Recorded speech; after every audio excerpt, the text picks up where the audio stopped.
जय हिंद मेरे भाई। तो कैसे हैं मेरे सभी के सभी फौज के दीवाने और भविष्य के अग्निवीर। तो साथियों, जैसा कि काफ़ी लंबे समय से आप सभी साथियों का एक ही क्वेश्चन बार बार किया जा रहा था, क्या आपने एयरफोर्स की ट्रेनिंग बीच में ही क्यों छोड़ दी? क्या कुछ रीज़न थे जिसकी वजह से आपने एयरफोर्स को रिजाइन दे दिया?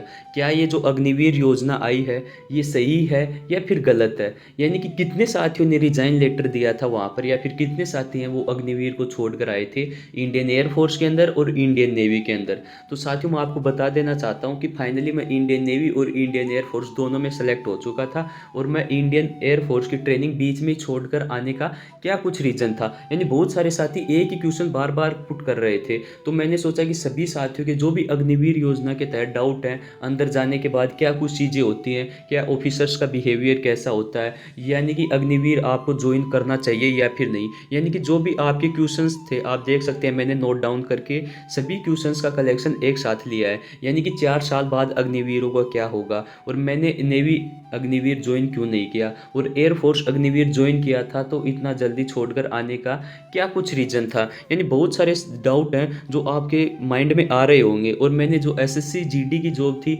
वो भी क्यों नहीं ज्वाइन की। और इसके अलावा आप सभी साथियों के लिए, जिन साथियों का इंडियन एयरफोर्स का रिटर्न एग्जामिनेशन हो चुका है, उनका फेज सेकंड अब कंडक्ट होने वाला है, उनका रिजल्ट कब तक आ सकता है, और या फिर उनके लिए हम क्या कुछ कर सकते हैं, यानी क्या कुछ चीज़ें आपको बताई जा सकती हैं जिनके थ्रू आप फेज सेकंड एग्ज़ाम आसानी से क्लियर कर पाएँ। और इंडियन नेवी के साथी हैं जिनका भी फाइनली मेरिट लिस्ट आने वाला है, उन साथियों को ज्वाइनिंग के टाइम क्या कुछ चीज़ें या फिर क्या कुछ डॉक्यूमेंट्स के लिए अभी से तैयार रहना है। यानी बहुत सारी चीज़ों के बारे में हम सेशन में डिस्कशन करने वाले हैं। इस सेशन के बाद आपके अग्निवीर योजना के तहत या फिर आपके जो भी डाउट थे कि आपने अग्निवीर क्यों छोड़ी, और मैं आपको जो ज्वाइनिंग लेटर है और जो अंदर की डिफेंस की कुछ फ़ोटोज़ हैं जो भी कैप्चर की गई थी, और जो भी रिजाइन लेटर है, उन सभी के पिक्स मैं आपको दिखाने वाला हूँ। तो सेशन के एंड तक आपके सभी डाउट हैं ओवरऑल वो मैं क्लियर करने वाला हूँ। तो सेशन को एंड तक वॉच कीजिएगा, जिससे आपके अग्निवीर योजना के तहत जो भी डाउट बन रहे हैं या फिर जो भी आपके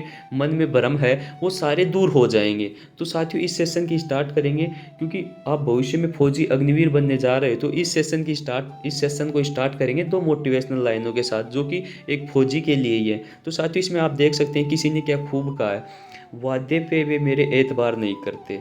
यानी वादे पे वे मेरे एतबार नहीं करते, हम जिक्र ए मोहब्बत सरेआम नहीं करते। वादे पे वे मेरे एतबार नहीं करते, हम जिक्र ए मोहब्बत सरेआम नहीं करते। हम ड्यूटी के बुलावे से डरते हैं और वे समझते हैं हम उन्हें प्यार नहीं करते।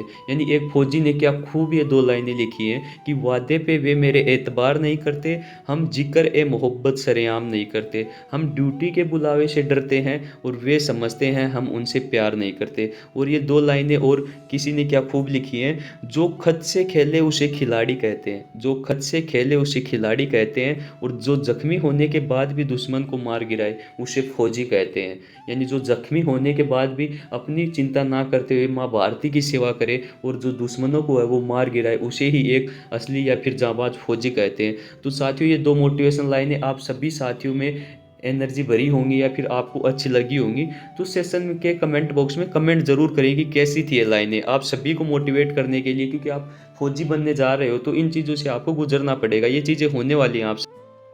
तो आइए अब वन बाय वन जो भी आपके क्वेश्चंस जो पुट हो रहे थे उनके बारे में डिस्कशन करते हैं। जिसमें पहला क्वेश्चन था, मैंने एयरफोर्स से क्यों रिज़ाइन दिया। तो साथियों, इस एयरफोर्स से रिज़ाइन देने का कोई भी पर्टिकुलर रीज़न हो सकता है, हर साथी के अलग अलग रीजंस हो सकते हैं। जैसे अपना सपना था नीली वर्दी पहनने का, जो अपन ने पहन ली, उसके बाद में ये था कि कुछ और करना है, तो इसके लिए ही अग्निवीर योजना को छोड़ना पड़ा। बहुत सारे साथी ये सोच रहे होंगे कि अग्निवीर योजना खराब है या फिर सही है। बहुत सारे साथी नंबर ऑफ कैंडिडेट इसमें अप्लाई कर रहे हैं और बहुत सारे साथी ज्वाइन भी कर रहे हैं। तो ऐसा नहीं है कि अग्निवीर योजना खराब है, बिल्कुल सही है। बहुत सारे साथियों के लिए सही है और कुछ साथियों के लिए गलत है। तो वो अपने अपने प्रोस्पेक्टिव हो सकते हैं, किसी भी एक चीज़ के पॉजिटिव फैक्ट और नेगेटिव फैक्ट हर साइड होती है। तो वैसे ही बहुत सारे साथियों के अलग अलग डाउट हो सकते हैं। तो ये पहला जो डाउट है वो आपका क्लियर हो चुका होगा। और सेकंड क्वेश्चन जो बहुत सारे साथियों का आ रहा था कि आपको अग्निवीर ज्वाइन करना चाहिए या फिर नहीं। तो साथियों, जिन साथियों की रुचि है डिफेंस में ही अपना सपना, जिन साथियों का सपना है डिफेंस में ही अपना फ्यूचर सिक्योर करना है, फिर डिफेंस में ही अपनी सेवा देना, क्योंकि बहुत सारे साथियों के जो मन पसंदीदा या फिर हम ऐसे बोल सकते हैं जो ड्रीम ही होता है वो फ़ौज की वर्दी होती है। बहुत सारे साथियों को वर्दी से ही मोटिवेशन मिलता है। तो वो साथी अग्निवीर जॉइन बिल्कुल करें। ऐसा नहीं है कि अग्निवीर योजना ख़राब है, अग्निवीर योजना सही भी है और बहुत सारे साथियों के नज़रिए से गलत भी है। तो वो अपने रीज़न है, लेकिन जिन साथियों ने सोच ही रखा है फ़ौज में जाना तो वो बिल्कुल इसकी प्रिपरेशन करें और इसको जॉइन करें।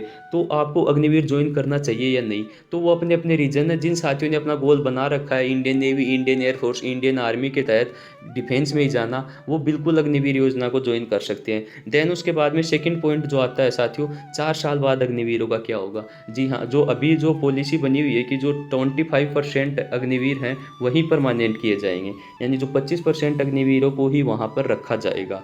तो यानी जो 75% जो अग्निवीर बच जाते हैं, उनके लिए क्या कुछ होने वाला है? तो साथियों जो पॉलिसी स्टार्टिंग में आई थी कि 25 यानी 1/4 साथियों को वहाँ पर परमानेंट के तौर पर रखा जाएगा और बाकी 75 हैं उनको बाहर कर दिया जाएगा। यानी उनको जो भी फंड वगैरह हैं, जो भी उन्होंने दे रखा था 11.76 लाख के अप्रोक्स, वो पैसे उनको दे दिए जाएँगे और 10% जो रिज़र्वेशन है, जो आपकी पैरामिलिट्री फ़ोर्स होती हैं, जैसे एसएससी जीडी के अंदर आती हैं, उनमें 10% रिज़र्वेशन की बात कही गई थी, वो मिल जाएगा। बाकी ऐसा नहीं है कि जाने वाले सभी साथी आउट होंगे, जो साथी अच्छा परफ़ॉर्मेंस करेगा, यानी वहाँ पर भी आपके जो टेस्ट वगैरह हैं, वो कंडक्ट होंगे। यानी बहुत सारी चीज़ें हैं, वो अंदर कंडक्ट होंगी। आपको बहुत सारी चीज़ें वहाँ पर नहीं देखने को मिलेंगी। तो वो चीज़ें आपको वहाँ जाने के बाद ही पता चलेंगी। तो आपके जो भी डाउट इस इन चीज़ों के अलावा भी अगर आपका कोई डाउट बनता है अग्निवीर योजना के तहत या फिर व्हाटएवर जो भी डाउट है डिफेंस के रिगार्डिंग, चाहे नेवी की बात करें, चाहे एयरफोर्स की बात करें, चाहे इंडियन आर्मी की बात करें, तो आप पर्सनली मैसेज कर सकते हैं। आपको वीडियो के डिस्क्रिप्शन बॉक्स में नंबर दे दिए गए हैं, व्हाट्सअप नंबर, और जो भी सोशल मीडिया हैंडल्स हैं आप वहाँ पर ज्वाइन हो सकते हैं। और वीडियो के कमेंट बॉक्स में कमेंट ज़रूर करें आपके जो भी डाउट हैं अग्निवीर योजना के तहत, इंडियन एयरफोर्स के तहत, इंडियन नेवी के तहत, ताकि नेक्स्ट सेशन में हम आपके वो सभी डाउट हैं वो दूर कर सकें। तो वीडियो के डिस्क्रिप्शन बॉक्स में नंबर ले लीजिए। नेक्स्ट क्वेश्चन आप सभी साथियों का था कि मैंने नेवी की नौकरी क्यों छोड़ी, अग्निवीर खराब है या सही?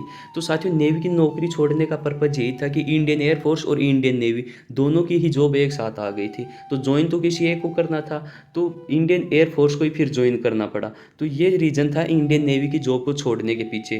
बाकी इससे पहले भी multiple number of exams, written examination की बात करें या फिर फेज सेकंड की बात करें या फिर मेडिकल एग्जामिनेशन की बात करें, मल्टीपल टाइम इनको करेक्ट किया है। तो आपके जो भी डाउट बनते हैं वो आप कमेंट बॉक्स में आस्क कर सकते हैं और आपको फेज सेकंड के रिगार्डिंग इंपॉर्टेंट कंटेंट है वो प्रोवाइड करवाया जाएगा। तो आपको जो भी टेलीग्राम ग्रुप हो उसको ज्वाइन करना मस्ट है और जो भी आपके डाउट हैं वो आप कमेंट बॉक्स में डाल सकते हैं। और जो साथी सेशन के ऊपर नए हैं वो चैनल को ज़रूर सब्सक्राइब कर लें और अपने मैक्सिमम साथियों तक इस सेशन को शेयर कर दें, ताकि जिनके भी जो डाउट है अग्निवीर योजना के तहत या फिर वॉटएवर जो भी डाउट बन रहे हैं वो सारे दूर हो जाएं। नेक्स्ट डाउट आ रहा था कि आपने एसएससी जीडी की जॉब क्यों छोड़ दी?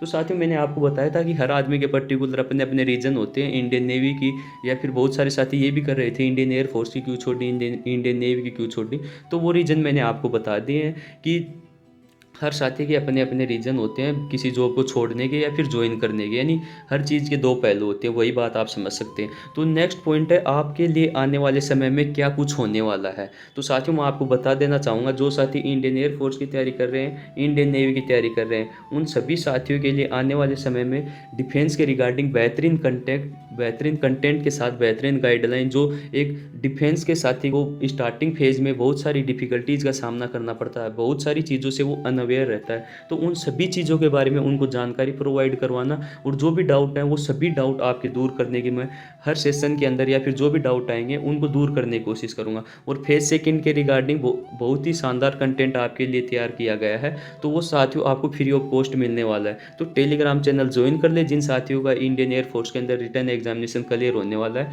और जिन साथियों की नेवी के अंदर ज्वाइनिंग आने वाली है उन साथियों को मैं बता देना चाहूँगा कि आपको ये डॉक्यूमेंट्स मस्ट हैं जो अभी से तैयार करके रखने हैं। तो अभी से चैनल को सब्सक्राइब कर ले ताकि आने वाले समय में जो भी इंपॉर्टेंट इन्फॉर्मेशन आपको यहाँ से प्रोवाइड करवाई जाए आप उनसे छूट ना पाएँ। तो साथियों ये कुछ चीज़ें थी, बाकी इनके अलावा भी बहुत सारे साथियों के बहुत सारे डाउट हैं, वो आप कमेंट बॉक्स में कमेंट कर दीजिएगा। जब आपके क्वेश्चंस रेज होंगे तभी उनका आंसर है जो आपको मिल पाएगा। तो जो भी आपके डाउट हैं वो आप पर्सनली पूछ सकते हैं या फिर कमेंट बॉक्स में कमेंट कर सकते हैं। जो फाइनली एक लाइन और किसी फौजी भाई के लिए किसी ने क्या खूब लिखी है, जो देश की हिफाजत के लिए सरहद पर आते हैं, जो देश की हिफाजत के लिए सरहद पर आते हैं, अक्सर इनके किस अक्सर इनके इश्क के किस्से अधूरे रह जाते हैं। ये लाइन भी बिल्कुल सही है। यानी जो देश की हिफाज़त के लिए सरहद पर आते हैं, यानी फिर आपको पता है ये जो फ़ौज में बाउंडेशंस होती हैं वो बहुत ज़्यादा होती हैं, या फिर फ़ौज का जो डिसिप्लिन लाइफ़ है वो अलग होता है और जॉब के कंपैरिज़न में। तो जो देश की हिफाज़त के लिए सरहद पर आते हैं उनके इश्क के किस्से अधूरे रह। तो साथियों, सेशन आपको पसंद आया हो तो चैनल को सब्सक्राइब कर लें और वीडियो को लाइक कर लें और अपनी मैक्सिमम साथियों तक आप शेयर ज़रूर कर दें, ताकि उन तक भी ये जो भी इन्फॉर्मेशन है वो पहुंच जाए और आने वाले समय में अच्छी से अच्छी चीज़ें उनको मिल सके। तो साथियों, होपफुली उम्मीद करता हूँ सेशन आपको पसंद आया होगा। जय हिंद, जय भारत। हंसते रहें, मुस्कुराते रहें और इस जीवन में अपने माता पिता का नाम ज़रूर